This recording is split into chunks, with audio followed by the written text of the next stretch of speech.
quanto, Tamira? 1900? 1915. Tamira é meu amigo de infância. Nós nascemos bem depois disso, não, Tamira? E a gente está sempre aqui, esse ano a gente está procurando aqui no hotel, ter uma integração maior com a comunidade, com a cidade. A gente está fazendo alguns eventos de integração cultural, de apresentação de trabalhos da cidade. A gente começou no mês de janeiro, foi janeiro, fevereiro, com Flores do Carmo, que é o artesanato das mulheres do Carmo, que tem um centro de artesanato. E vão ter a exposição do artesanato das pessoas expostas lá embaixo. Agora tem o livro do Altamir e do Robson. E tem outros eventos que a gente está programando. Estão querendo relançar aqui o livro sobre Santa Maria, de Itabira. Estamos com algumas programações junto com o Sebrae que começam a ser construídas. O outro amigo vai falar rapidamente do livro, depois ele vai apresentar um filme que foi feito junto com o livro, ele vai contar a história. Boa noite. Queria agradecer também o pessoal do MIT, o restaurante, que pôs ali uma cervejinha, né, a Bruna, e alguns poucos petiscos. Lá embaixo o restaurante continua funcionando depois da evento. Boa noite a todos, obrigado pela presença. Eu não sei se eu falo sem microfone, se dá para ouvir, se precisa estar vendo o telefone. Alô. É menos esforço aí, né? Fica melhor. Aqui, eu quero agradecer a presença de todos, conterrâneos, amigos, colegas que estão sentados aqui de coluna. Não está sempre meio doendo. E eu quero primeiro assim, fazer uma homenagem ao meu sócio, Robson Marcelo dos Reis, que faleceu já tem uns 4 anos. Nós fizemos todo esse trabalho junto, desde 1981, que a gente tem trabalhado nesse livro. Nós fizemos uma primeira edição primeiro, foi a Vale do Rio Doce que bancou essa primeira edição, e foi rodado na gráfica da Fundação João Pinheiro.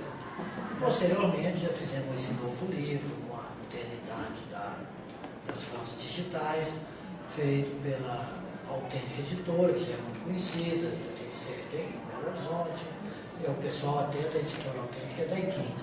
A dona da Editora Autêntica, Regiane Dias Santos, é de Itabira. Mas eles têm também já sede em São Paulo e no Rio. Isso foi feito através de uma negociação junto com Marisa Guerra, que é a que fez o último texto desse livro novo, que está sendo novo, que está sendo revisto em outra edição. Eu quero falar um pouco do Brás, vou começar um pouco assim. Aliás, vou começar a falar de Belo Horizonte. Porque eu acho que em Belo Horizonte que começou tudo. Sem Belo Horizonte, talvez, foi a coisa mais avançada, foi a construção de Belo Horizonte. Quando começou a construir Belo Horizonte, como todo mundo sabe, a cidade de Belo Horizonte foi construída, planejada. Alguns historiadores acham que não foi a primeira, não. Alguns historiadores falam que a primeira foi Recife, porque foi construída na parte baixa da cidade, onde tinha aqueles 2 rios, Periberi e Capiberi, que aquele poeta João Cabral dizia assim que os 2 rios desagam para formar o Oceano Atlântico. Então lá eles fizeram essa primeira cidade, porque também lá já tinha uma briga antiga entre holandês e português, e a cidade de Olinda era muito no alto, tipo Coimbra, essa cidade portuguesa normalmente feita no morro. Então eles desprezaram Coimbra, inclusive derrubaram Coimbra inteiro. Depois foi reconstruído e tal. Mas de qualquer maneira, vamos voltar para Belo Horizonte, que é a cidade que a priori foi construída representando a República. Foi uma cidade importante, porque ela ia direto assim, era um contraponto ao barroco de Ouro Preto, a modernidade, as ruas, vielas e porões foram substituídas por ruas, avenidas, era um verdadeiro tabuleiro de xadrez, né, cortado em diagonal, que eram as avenidas lá de Belo Horizonte. Essa cidade ficou toda iluminada. Tem até uma frase da Alemanha, quando a Alemanha começou a sair, quando a Europa começou a sair do feudalismo e a cidade começava a crescer de novo, os alemães falavam que, uma frase mais ou menos assim, que o ar da cidade liberta. Então Belo Horizonte foi uma cidade moderna, iluminada, e várias pessoas foram para Belo Horizonte nessa época. abriu-se um comércio ativo, tipo assim, queria transformar Belo Horizonte numa Paris, para ter todos os tipos de comércio. E um sujeito foi para lá, um deles, um fotógrafo chamado Olinto Belém. Esse fotógrafo foi a Belo Horizonte e abriu uma porta, uma sala, para vender, para mexer com fotografias. A loja dele chamava Loja Notre Dame. Brás Martins da Costa já nasceu aqui numa região de Bom Jesus, numa fazenda, em 1866, filho do guarda-mor Custódio, no segundo casamento do guarda-mor Custódio. A mãe dele chamava Maria Cândida Teixeira, que era filha do primeiro governador da província de Minas Gerais, José Teixeira da Fonseca Vasconcelos, que é avô do Brás. O Brás morou em Itabira quase a vida inteira, e ela também era editor do jornal O Correio de Itabira, era também tabelião e era vendedor de livros. Um belo dia, Brás, como Belo Horizonte começou a ser o centro de tudo, Brás foi para Belo Horizonte, e aonde ele entra? Ele entra exatamente na loja Notre Dame, conhece Olinto Belém, que posteriormente depois, o Pedro Nava escreveu nas suas memórias que Olinto Belém, posteriormente depois, foi o fotógrafo da Sociedade Belo Horizontina. E o Brás tirou sua primeira foto, que está até lá embaixo da mesa. Vocês vão ver uma foto do Brás. Essa foto foi tirada por Olinto Belém em 1898. Fascinado com a fotografia, naturalmente era uma coisa que fascinava. Eles costumavam chamar o fotógrafo na época de caçador de luz. Era uma coisa diferenciada. Então o Brás resolveu comprar a parafernália toda e montar um estúdio em Itabira. Aí veio para Itabira, montou um estúdio de fotografia, e lá, essa aí é a foto do Belém. Aí montou um estúdio e fez uma publicidade. E é interessante que a publicidade dele está ali, ela não é diferente da publicidade do Marco Ferrez. Se alguém vê a publicidade do Marco Ferrez no Rio, é muito parecido com ela, do Olinto Belém é muito parecido, parecia que havia assim, quase uma universalidade, né, assim, na fotografia. E o Brás começou a tirar fotografias aqui em Itabira, de famílias, como diz ali no anúncio, ao sábado, domingo e dia santos, de famílias. Começou a tirar fotografia de ruas, de festa religiosa, parava onde ele tirava, né, parava uma procissão e tirava. E interessante que naquela época era muito comum os fotógrafos começarem a fazer panorâmica. Aí o Brás fez uma panorâmica de Itabira de 1899, é uma cidade, mostra Itabira inteira, que o poeta Amarildo Reis disse que Itabira parece uma serpente. Era um desenho de uma serpente, você vê Itabira, essa aí é a panorâmica de Itabira de 1899. E essa foto foi muito importante para a cidade, porque essa aí marcou muito toda a cidade, com 5.000 habitantes. A cidade tem 5.000 habitantes, essa cidade não tem luz, dorme sob a luz do luar, não tem água encanada nessa época, mas ele já tinha o controle da luz, porque ele mexia com fotografia. Então, além dessas fotos, uma foto muito marcada dele, interessante, foi a foto que ele tirou do Drummond, pequenininho, com 2 anos de idade, né, ainda bem novinho. Então foi uma coisa assim bem importante. Outra coisa muito importante que aconteceu nessa época é o seguinte: as máquinas fotográficas não tinham velocidade. Então, se uma criança mexia, ela saía de foco imediatamente. Foi nessa época que as pessoas habituaram a posar, a fazer pose para tirar fotografia. Eu acho que essa pose entrou no inconsciente, foi para a memória, e até hoje, quando você chegar com a máquina, todo mundo já faz uma pose. Ela foi, vamos dizer, passou a fazer parte da vida das pessoas. E uma coisa muito importante também, para citar, que nessa época, final do século XIX, 1895, a Kodak inventou o papel. Quando inventou o papel, o que ele fez? Ela globalizou a fotografia. A fotografia foi globalizada nessa época, em 1895, em todo o mundo. A invenção do papel, para você poder fazer muitas cópias de uma única foto, foi a coisa mais importante da fotografia que aconteceu nessa época. Isso é que fez que a fotografia tomasse uma proporção muito grande. É tanto que Minas Gerais, que era um estado de muitas cidades, comparando com os outros estados do Brasil na época, veio uma correria de fotógrafo em Minas Gerais. Muitos italianos vieram para cá na época e levavam seus estúdios. Eles montavam numa fazenda, sentavam numa fazenda, tiravam as fotos da família toda, de todo mundo, já revelavam lá, faziam aquelas coisas. E o interessante desse fotógrafo é que todos os negativos nessa época eram de vidro, a emulsão, e eles tinham mania de fazer isso, ó, passar no vidro para ver o lado do coloide, para ver se colava, para ver o lado que estava exatamente a emulsão. E o pessoal apelidaram dele de lambe-lambe. Então, de tanto lambe, eles viraram fotógrafo lambe-lambe, daí que vem essa história toda do Brás. E a fotografia da época do Brás foi uma coisa marcante.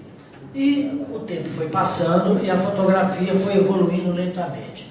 A primeira coisa que evoluiu na fotografia, primeiro, foi a questão da máquina.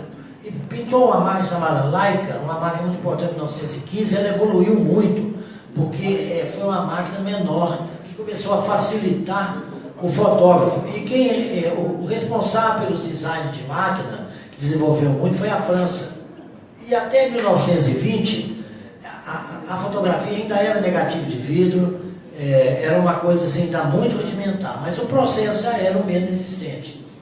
Aí, quando chegou a partir de 1920, quando a Leica começou, a Kodak criou mais uma coisa, que a Kodak criou os negativos com suporte de celulose, que você rebobinava os filmes. Aí você pôs a máquina mais leve e a máquina passou a ter velocidade.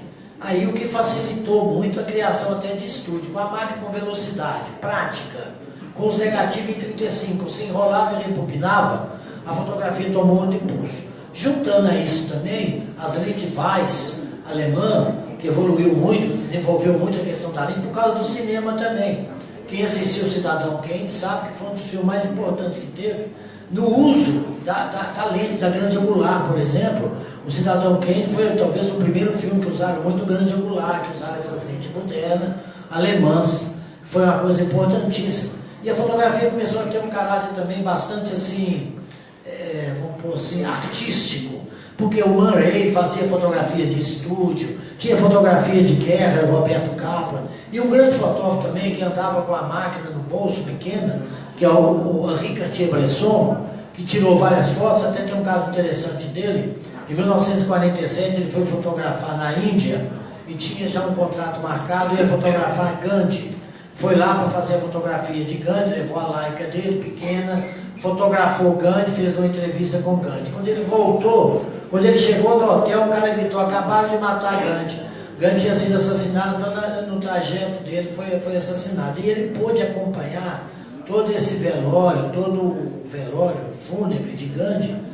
E o interessante que todos falam, inclusive, que a fotografia foi extremamente artística, porque foi um silêncio profundo na Índia, e as fotos dele pareciam silenciosas, o grito silencioso dos acompanhantes da morte de Gandhi. Foi uma coisa muito importante. Outra coisa importante, para dar andamento, não demorar muito, foi, todo mundo conhece Sebastião Salgado, que é um mineiro aqui de Aimorés, uma cidade a 100 metros de altitude do mar, extremamente quente, um calor muito grande. O Sebastião Salgado disse que ele corria para a sombra e batia no sol. Ele fazia sempre a foto contra a luz, exatamente para fugir sempre para a sombra. E ele relatou uma série de questões, primeiro também porque quando saíram as fotos digitais, que foi realmente uma nova revolução na fotografia, as pessoas ficaram meio acanhadas em passar para isso, tiveram a sua resistência natural. E ele disse que quando ele viajava, porque às vezes ele viajava para tirar muita fotografia, ele carregava assim uma mala com 60 quilos de negativos para levar. E depois ele chegou à conclusão que realmente não tinha condição. Ele punha 2 chips no bolso e levava 10, 15 mil fotos. Então também passou para as fotos digitais, por causa dessa evolução que houve agora, que foi um salto assim, mudou da água para o vinho. Falando sobre isso, só para ressaltar, nós fizemos 2 livros. O primeiro livro que nós fizemos chama-se No Tempo do Mato Dentro, eu e o Robson. Nós montamos esse livro num laboratório fotográfico. Foi muito interessante, porque o laboratório é uma coisa artesanal, e a gente abria aqueles negativos fechados há 80 anos, E quando a gente punha aquilo, naquele momento tive sensações incríveis, porque você via aquela coisa fechada há 80 anos, quando você punha assim no projetor, aquela luz era revelada, dava um choque muito grande, nós tivemos essa vivência. Foi uma coisa impressionante, eu fiquei impressionado como é que a luz permanece viva depois de tantos anos filmado. Foi a coisa mais importante. Nós fizemos esse livro, naquela época, nós fizemos uma boneca, a gente chamava boneca do livro, antes de fazer a arte final, fazia a boneca, e orientamos as fotos, colamos as fotos na página, e enumeramos e fizemos a boneca do livro para vender essa ideia, que a Vale acabou financiando esse livro. Nós, uma vez, Robson escreveu para o poeta Carlos Drummond de Andrade, e por incrível, solicitamos a ele se ele poderia fazer uma apresentação ou mesmo um prefácio do livro. Às vezes eu fico pensando assim, como é que a poesia é tão sagrada que nós não tivemos coragem de pedir uma poesia, mas pedir mesmo um prefácio. Acho que poesia é uma coisa sagrada mesmo. Mas aí, deixa o livro lá na portaria da Rua Lafayette. Fomos na Rua Lafayette, deixamos o livro. O livro ficou lá uns 40 dias. Quando ele mandou o livro de volta, nós estamos, que nós vamos ver aqui, eu tenho a imagem de memória, ele pegou o livro que a gente montou, só faltava a idade final, e fez o poema acompanhando exatamente o livro, as fotografias. É tão interessante que eu falei, eu e o Rolf falamos assim, olha, se a gente não fizer o livro, nós já temos um vídeo pronto, porque ele acompanha as fotografias do jeito que a gente armou que deveria ter sido o livro. E depois disso, nós acabamos, aí esse livro ficou pronto, foi um livro, a arte final foi de Sebastião Nunes, foi feito na gráfica da Fundação João Pinheiro, financiado pela Vale, foram 13.000 edições, estão esgotadas.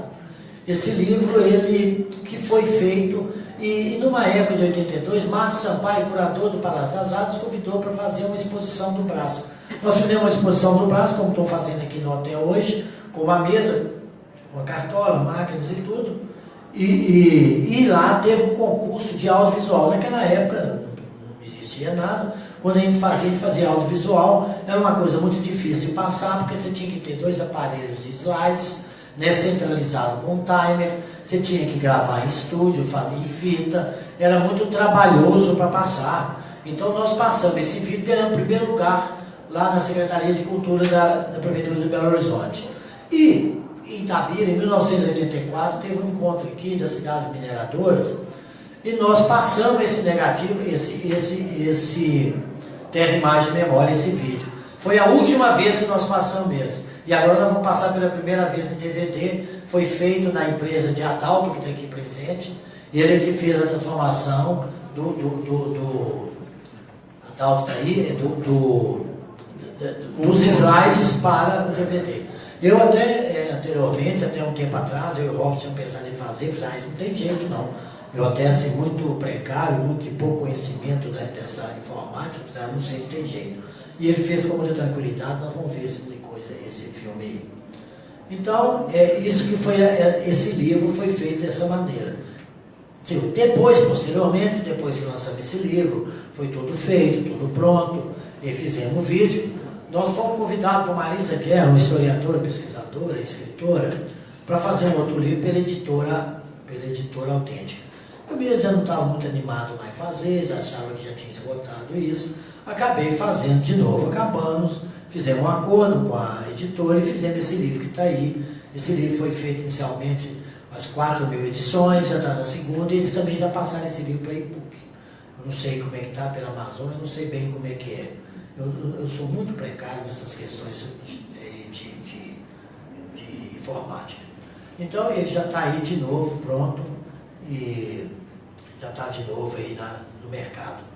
Gente, então eu queria dar essa síntese, né, sobre o livro, sobre o Brás, o fotógrafo, e a vida. Eu acho que não incomodar mais vocês, nem cansar mais, fica encerrada a minha palestra.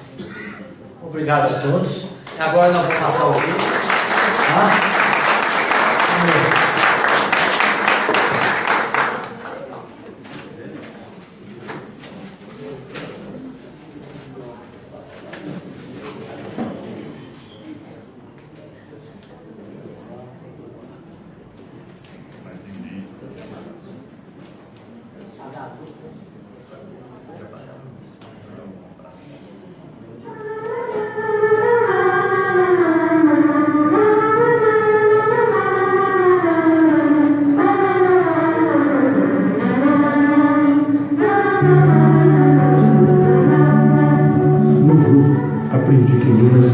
desse jeitinho, toda cheia de curvinha, insinuosa, caminhos retorcidos, sinuosa, desafio de serenidade.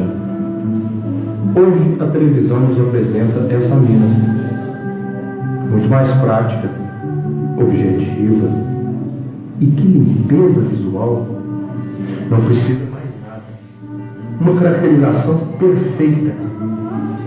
Minas aquarteladas, minas abertas, minas uma linha dura. Aí a gente olha, se lembra, sente, pensa. Minas. A linha entortou de novo. A linha entortou de novo. A linha entortou de novo. Entortou de novo a linha. De novo a linha entortou. Entortou a linha de novo. Entortou a linha de novo. Entortou de novo a linha. Imagem, memória, terra, imagem, memória, terra, imagem, memória, terra, imagem, memória, a terra, imagem, memória, a terra, imagem, memória, a terra, imagem, memória, a terra, imagem, memória, a terra, imagem, memória, a terra, imagem é memória, a terra, imagem, memória, a terra é imaginável memória, a terra é imaginável memória, a terra gera imagem memória, a terra gera imagem memória, terra, imagem, memória, a terra, o mar, a memória, a terra, ruinar a memória, a terra e mar de memória, a terra é um mar de memória, a terra izar imagem memória, a terra exar de memória, a terra exar imagem memória, a terra revelar imagem memória, terra imagem memória, a terra rir da imagem memória, a terra imagem a memória, a terra é imaginar a memória, a terra rei no mar da memória, a terra é rei no mar da imagem memória, a terra rei na imagem do mar na memória, a terra o mar a imagem a memória, a terra o mar a imagem a memória, a terra é imagem a memória, terra imagem memória, terra imagem memória, terra imagem memória. Vejo 7 cavaleiros em suas celas e silhões. As diferentes idades não distinguem uns dos outros. Os varões, as amazonas, os meninos, seus corcéis e suas mulas serenas estacaram. Dentro em pouco vai começar a viagem no país do Mato Vento. Eles 7 nos convidam a percorrer este lindo mundinho dentro do mundo e grande maior que o mundo, em cada lasca de ferro, cada barba, cada reza, cada enterro italianos.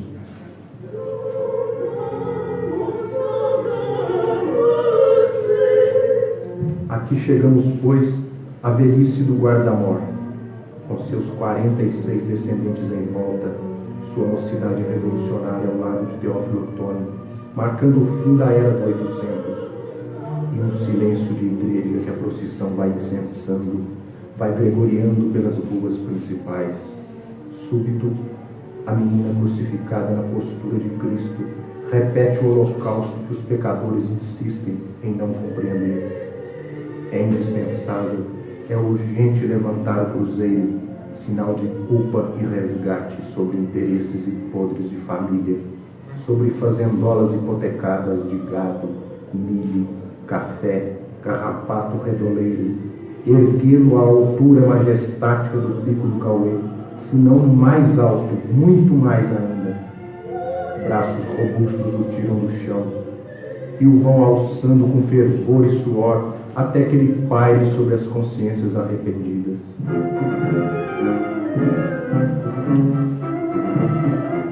Os padres, o senhor bispo, o santo padre invisível presente, velam o sono, vigiam o acordar e o labutar do povo, entre velocípedes, ornatos florais, cães fiéis aos pés de seus donos de botas, e a honrada banda de música euterpe morena, a encher de arte e vibração o território parado.